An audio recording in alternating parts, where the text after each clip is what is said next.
Hello and welcome back to my channel. Today I want to talk to you about escrow. If you have a mortgage payment, you are probably paying escrow.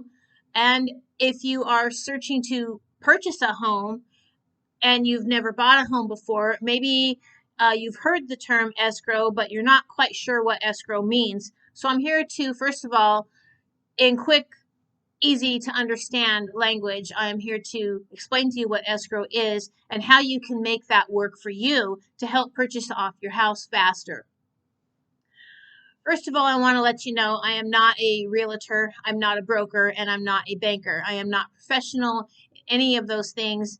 I just am talking to you about my own personal situation with my own home loan, my own mortgage payment, and how I do things to make it work for me. And I want to share this information with you because maybe you can help this work for you. So first of all, if you don't know what escrow is, when you make your mortgage payment, what comes out of your mortgage payment is principal, interest, and escrow. Principal, of course, is the amount of money you borrowed. Interest is the amount of money the bank is charging you because they lent you that money. And then escrow is also a certain amount that they take out of your payment, and it goes, they put it in a account of its own, which they've labeled escrow account. And that money will pay for your homeowner's insurance and your property taxes when those bills are due, usually once a year. At least that's the way my mortgage payment works out. Your mortgage payment might be different, but this is how mine works out. So at any rate, what I do is I make my monthly payment on time, of course, but I also pay extra money to my mortgage. So when I go to make my payment, I will pay what I can. Maybe it's $50, maybe it's $100, maybe it's $20 for escrow only payment. And what they will do is they will take that excess, because I told them put X amount towards escrow only. So they will take that excess along with what they're going to take out of my payment anyway, and they're going to put it in that escrow account. So when my insurance and my property taxes are due, they use that money to pay those two bills. And at the end of the year, when those bills are paid, if there's anything left over in that account, they will send you that money back. So if you have if they paid your taxes and your insurance, you might have $50 left over. You might have $10 left over. You might have $1,000 left over. It just depends on how much excess you've paid into your escrow only payment. When you get those refund checks, which will be once a year, you want to make that money work for you. What I do is I give it right back to the bank. And I will give some of it to escrow, and if there's enough in the refund left over, I give some to principal. So I can get that principal paid off too. That might be another video where I just talk about principal and how to get ahead on your principal. Today it's just about escrow. But that's how I do it. And my smallest escrow refund that I got was like $13. I got a $13 check. But hey, maybe it wasn't really a lot to really say, well, I'm making big on an escrow payment this month. But at least it tells me that my taxes are paid for and my homeowner's insurance is paid for. And since it was only $13 that time, I just put it in my savings account and let it go.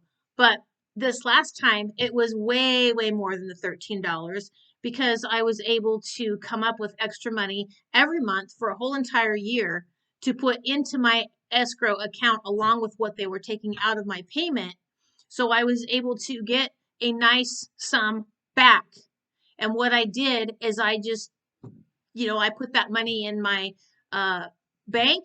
And when it was time to make a house payment, I just gave that excess money back as an escrow payment to go into escrow. And so next year, they will pay my property taxes and homeowner's insurance out of that.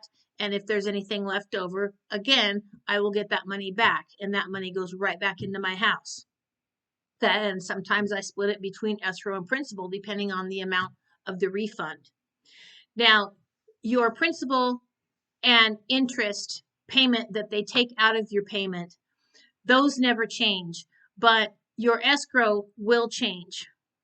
I learned this the hard way because when I was explained to what escrow is by my realtor and by my broker, I didn't really understand what they were talking about because they just go into this long, huge, long drawn out explanation, totally losing me because I don't know what escrow is in the first place. So it really didn't do me any good. So how I learned was the hard way. We got into our house, and a few months later, our taxes were due. And there wasn't enough money in our escrow account because we just bought the house. We just started making payments. And part of the down payment to get into the house was a year's worth of taxes. But we got a bill because they underestimated the amount of taxes that we were going to have to pay because they went by what the taxes used to be on this house. But when the housing market goes up, your property taxes go up.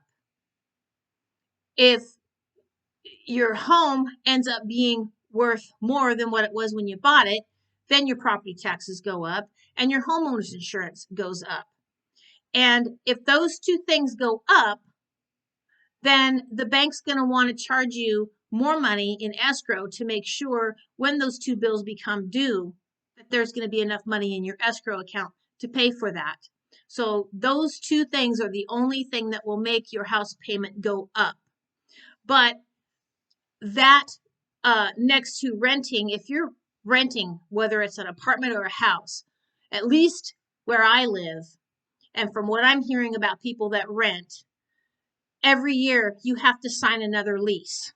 You can do 12 months, you can do 6 months, or you can pay month to month. But depending on which route you want to go with your lease, if you are renting, they will raise your rent a lot more money than what your house payment will raise you if you're making a mortgage payment and your homeowner's insurance or your property taxes go up.